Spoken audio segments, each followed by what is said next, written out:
Hey guys, welcome into your Raw review. Now I've got to say, we kicked off this Raw with a strong start. I like the start of this Raw. You had the Shield come out, in-ring promo in the ring. A promo in the ring, again, we keep having these. I'm not a big fan where we have the same start every single week. But they come out and they say that, they want a piece of Evolution. All three members have a time on the mic. An outcome Evolution on the Titran. You see him coming out with the limo.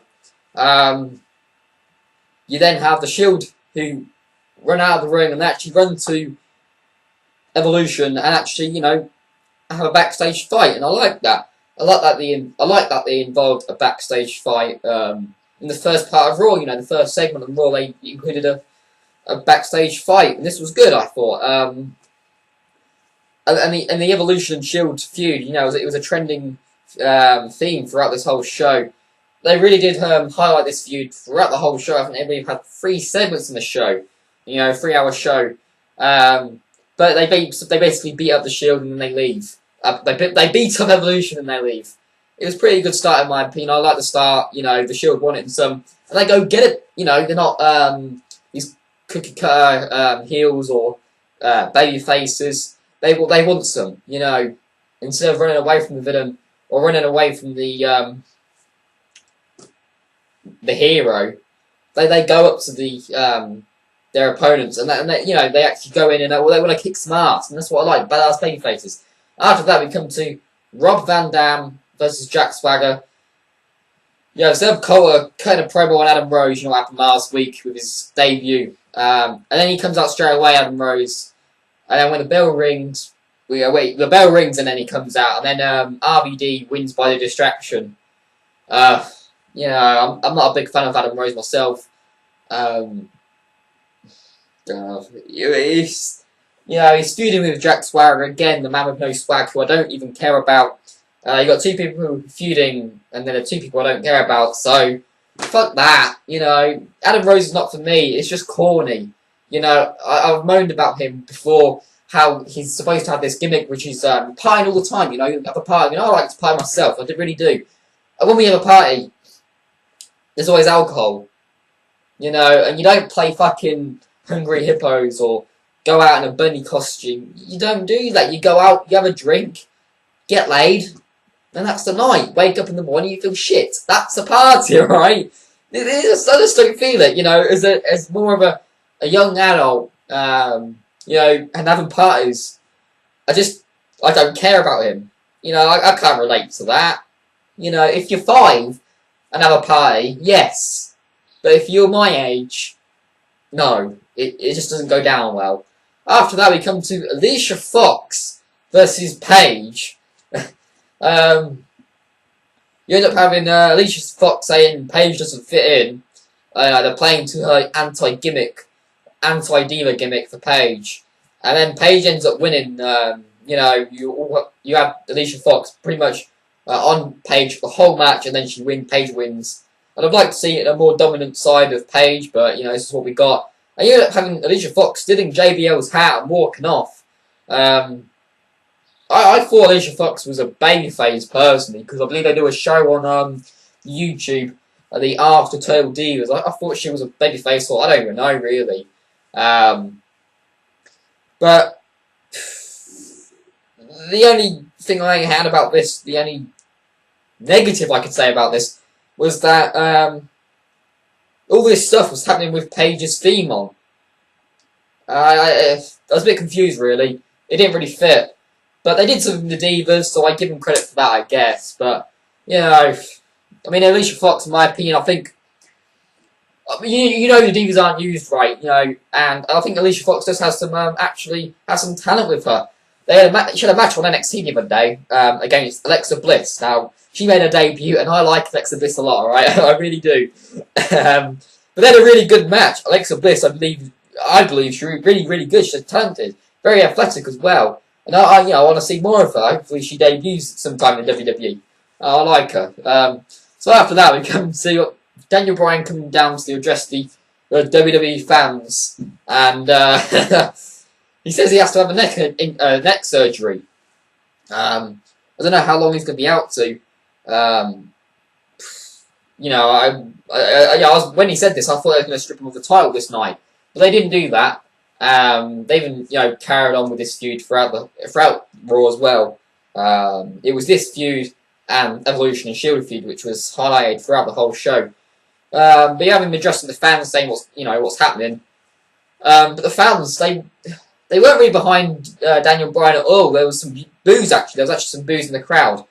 So you know, I didn't really like that. You know, Daniel Bryan. You know, you want someone different than John Cena. Fucking Daniel Bryan's your champion, and you're booing him. Why? After that, we come to you know, talk about John Cena. John Cena and the Usos basically beating Wyatt family. Cena gets the pin. What a surprise! What a surprise with WWE. You know, whoa, yeah, John Cena. You know, I can't stand the guy. You know, just not putting over these other talents. You know, on SmackDown, the Wyatt family can get the win, but on a Raw, they can't. We have to have John Cena win. And why did John Cena have to pin them? Why can't it be one of the Usos? Has to be John Cena. Why does he need another win? He doesn't. It's fucking garbage, and I've had enough. We've all had enough. And I say every week I've had enough. You know, yeah, I still tune into it. And I'm silly. I'm an idiot for doing it. But yeah, John Cena wins this. I mean, I didn't really watch the match, to be honest. You know, I don't watch John Cena matches because they're shit. You know, if you've seen one John Cena match, you've seen them all. They're boring. They're crap. He's not athletic, right? He's not good. He's a terrible in-ring mic. He's just in-ring worker. Terrible on the mic. He's just garbage overall, okay? I don't care. And apparently I'm going to get a last man standing match at Payback with John Cena and Bray Wyatt. I don't care. This will be their third match. I don't care. You know, hopefully Bray Wyatt wins, but I don't care. After that becomes Evolution coming down. They say, you know, they say their bit. She'll come down and attack. After that, you have Natalya versus Nikki Bella. Nikki wins. I don't care. You had these total divas putting up ratings. You know, what moves out of 10 of the match. It's corny as shit, alright? Fuck that. After that, we come to Sheamus versus Ryback. Sheamus wins. After that, we come... I'm not going to talk about it. After that, we come to Stephanie McMahon coming down. Says she wants Daniel Bryan to come out, but she says that he's not an A+ player, and I've been trying to, you know, prove this. She asks for Bryan.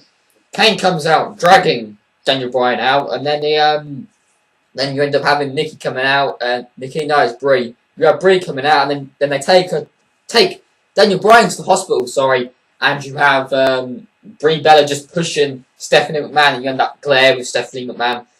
Maybe a slap would have been better, you know. I don't know. After that, we come to Ziggler beating Fandango. You know, at least he beat Fandango, of course. But in the end, you have Fandango going, yeah, this fucking fail the misery, saying that he loves Layla. And then he kisses her. I don't know what this is trying to do. Maybe they're trying to do something with fucking, I don't know, what is her name? Summer Rae. I don't know. When she comes back, maybe they'll try and do something. I don't know. I don't care. I don't care about Fandango, okay? He fucking sucks, alright? He's giving me shits, alright? You know, a guy in there called Ziggler, Dolph Ziggler, who's pretty good. You know, he's a good in-ring worker. He has charisma. Yeah, he's good on the mic. But you don't feature him in a prominent way.